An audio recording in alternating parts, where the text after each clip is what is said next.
अस्सलाम वालेकुम वरहमतुल्लाहि वबरकातुहू। डियर स्टूडेंट्स, मैं उम्मीद करती हूँ कि आप सब अल्लाह ताला की फ़ज़लो करम से खैरियत से होंगे।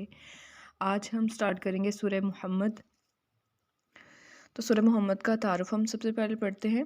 सूरह मुहम्मद कुरान मजीद की 47वीं सूरत है। ये 26वें पारे में है। इसमें 38 आयात हैं और 4 रुकू हैं। सूरह मुहम्मद मदीना मुनव्वरा में नाजिल हुई। इस सूरत का नाम इसकी दूसरी आयत मुबारका जो कि लिखी हुई है ये वाली से अखज़ किया गया है। इस सूरत में जहाद और क़िताल के अहकामात बयान हुए हैं। इस बिना पर इसको सूरतुल क़िताल भी कहा गया है। सूरह मुहम्मद भी कहा गया, मतलब सूरह मुहम्मद तो बाकायदा मेंशन है ना नेम कुरान पाक में। और जो है सूरतुल क़िताल ये इसका सेकंड नेम है, ठीक है। ये नाम सूरह अल क़िताल इस सूरत की 20वीं आयत यानी जो सूरह मुहम्मद है जो वो है आयत नंबर 2 से अखज़ किया गया, और जो सूरह अल क़िताल है ये इसकी आयत नंबर जो 20 है, ये जो लिखी हुई है ये सारी इधर से अखज़ किया गया। ठीक हो गया। ये था हमारा मुख्तसर सा तारुफ़। और आगे आ जाए मरकज़ी मौजू पे। सूरह मुहम्मद का मरकज़ी मौजू जहाद और अनफ़ाक़ फ़ी सबीलिल्लाह यानी अल्लाह ताला की राह में ख़र्च करना। अनफ़ाक़ कहते हैं ख़र्च करने को, फ़ी में सबीलिल्लाह अल्लाह की राह में की तरग़ीब और कुफ़ार और मुनाफ़िकीन के अंजाम का बयान है।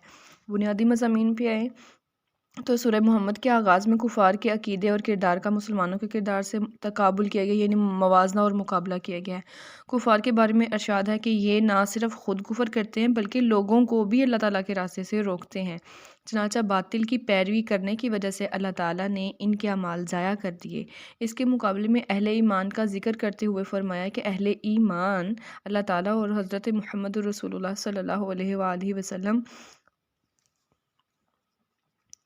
और आप सल्लल्लाहु अलैहि वसल्लम पर नाजिल होने वाली किताब पर ईमान लाने के साथ साथ नेक अमाल बजा लाते हैं। इस वजह से अल्लाह ताला ने इनकी बुराइयों को मिटा दिया और उनके अहवाल की इस्लाह फरमा दी। सूरह मुहम्मद की मुतअद्दिद आयात में अहले ईमान को मुख्तलिफ हदायत दी गई हैं। अनफ़ाक़ और जिहाद फ़ी सबीलिल्लाह, अल्लाह ताला और नबी करीम सल्लल्लाहु अलैहि वसल्लम की इताअत का हुक्म दिया गया, यानी इस चीज़ का भी हुक्म दिया गया है। और उसके अलावा अल्लाह पाक और उसके रसूल की इताअत का भी हुक्म दिया गया है। मुजाहिदीन और साबिरीन के आज़माइश किए जाने का तज़किरा करते हुए शुहदा की फ़जीलत बयान की गई है। ईमान और तक़वा इख्तियार करने पर अजर और सवाब की बिशारत दी गई है, यानी खुशखबरी दी गई है जिसने ईमान और तक़वा इख्तियार किया। अहले ईमान के लिए जन्नत की नेमतें बयान करते हुए इरशाद फरमाया कि उनके लिए ऐसी जन्नतें हैं जिनमें पानी, दूध, पाकीज़ा शराब और शहद की नहरें बहती होंगी। उन्हें वहाँ हर तरह के फल अता किए जाएंगे और अल्लाह ताला की तरफ से बख्शिश होगी। और इस सूरत में कुफ़ार को कुरान मजीद का इनकार करने की वजह से अमाल के ज़ाया होने और हलाक कर दिए जाने की तनबीह की गई है। इनको कायनात में गौर व फ़िक्र करने की दावत दी गई है कि वो साबका नाफरमान अक़वाम की तबाहशुदा बस्तियों को देखकर इनसे इबरत हासिल करें। फरमाया गया है कि कुफ़ार की ज़िंदगी कुछ दिन जानवरों की तरह खाने पीने के सिवा कुछ नहीं। अल्लाह ताला की ताईद और नुसरत से महरूम होने की वजह से इनकी अहले ईमान के मुकाबले में कोई तदबीर कारगर नहीं होगी, यानी चलेगी नहीं। वो दुनिया और आखिरत में बुरे अंजाम से दो चार होंगे, हमेशा के लिए आग में रहेंगे जहाँ उन्हें खौलता हुआ पानी पिलाया जाएगा। अस्तग़फिरुल्लाह रब्बी कुल्लि ज़ंबिन व अतूबु इलैह। इस सूरत में मुनाफिकीन का जिक्र करते हुए बताया गया है कि जब उन्हें दीन के लिए किसी अमली काम का हुक्म दिया जाता है तो उनके हौसले पस्त हो जाते हैं, गोया उन पर मौत की गशी तारी हो चुकी हो। हालांकि जब अल्लाह ताला की तरफ से हुक्म नाजिल हो तो उस पर अमल पैरा होने के लिए तैयार होना चाहिए, ठीक है। हमेशा हर वक्त तैयार रहना चाहिए और उसी में उनकी भलाई है। ये हमारा तारुफ, मरकज़ी मौजू और बुनियादी मज़ामीन हो गए। अब हम एक्सरसाइज कंप्लीट करते हैं इंशाअल्लाह। आ जाते हैं जी एक्सरसाइज पे। एक्सरसाइज में सबसे पहले एमसीक्यूज़ है, हम पहले वो सॉल्व करेंगे। नंबर 1 पर है सूरह मुहम्मद का दूसरा नाम है सूरतुल क़िताल, ऐसा ही है, ठीक है। हमने ये पहले पढ़ा तारुफ में।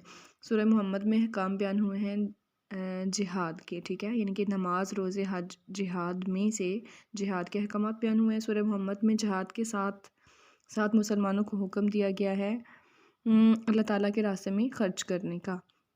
कुरान मजीद का इनकार करने की वजह से कुफ़ार को तनबीह की गई है अमाल के ज़ाया होने की, ठीक है। ये वाला ऑप्शन है सबका अलिफ अलिफ ऑप्शन ही आ रहा है, उसे ही आप टिक करेंगे। कुरान मजीद में साबका अक़वाम की तबाहशुदा बस्तियों का जिक्र करने का मकसद है इबरत का हुसूल। अब आ जाते हैं हम शॉर्ट क्वेश्चंस पे। सूरह मुहम्मद का मुख्तसर तारुफ़ करें, ٹھیک ہے، وہ ہم پڑھ چکے ہیں۔ سورہ محمد کا مرکزی موضوع تحریر کریں، وہ بھی ہم پڑھ چکے ہیں۔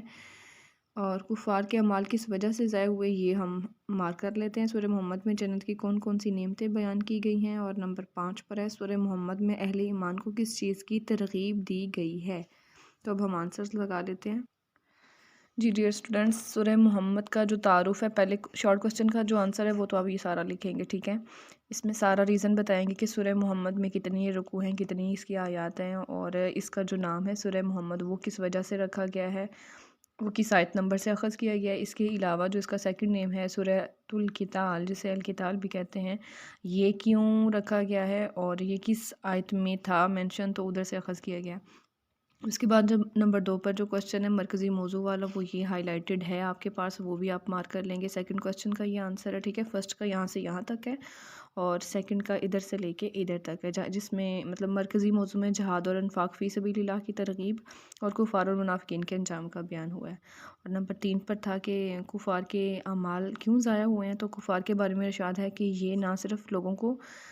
یہ لوگ نہ صرف خود کفر کرتے بلکہ لوگوں کو بھی اللہ تعالیٰ کے راستے سے روکتے ہیں، چنانچہ باطل کی پیروی کرنے کی وجہ سے اللہ تعالیٰ نے ان کے اعمال ضائع کر دیے۔ یہاں پر تھرڈ شارٹ کوسچن کا جو آنسر ہے یہاں تک اینڈنگ ہو رہی ہے اس کی، ٹھیک ہے۔ اس کے بعد جو چوتھا کوسچن ہے، اور جو چوتھا کوسچن ہے کہ جنت کی کون کون سی نعمتوں کا تذکرہ ہے، تو بنیادی مضامین میں یہ جو آخری 2 لائنیں ہیں یہ اس کا آنسر ہے۔ اہل ایمان کے لیے جنت کی نعمتیں بیان کرتے ہوئے ارشاد فرمایا کہ ان کے لیے ایسی جنتیں ہیں، یہاں سے لے کے یہاں تک، ٹھیک ہے۔ یہاں سے اہل ایمان کے لیے جنت کی نعمتیں بیان کرتے ہوئے یہاں سے سٹارٹ ہو کے یہاں پہ اینڈنگ ہو رہی ہے اس کے، ٹھیک ہے۔ اور 5واں کوسچن ہے کہ اہل ایمان کو کس چیز کی ترغیب دلائی گئی ہے۔ جی ہاں، یہی کوسچن ہے جو میں نے ابھی بولا ہے، اور اس کا آنسر ہے سورہ محمد کی متعدد آیات میں اہل ایمان کو مختلف ہدایات دی گئی ہیں۔ انفاق اور جہاد فی سبیل اللہ، اللہ تعالیٰ اور نبی کریم صلی اللہ علیہ وسلم کی اطاعت کا حکم دیا گیا ہے۔ یہاں تک 5 والے شارٹ کوسچن کا آنسر ہے۔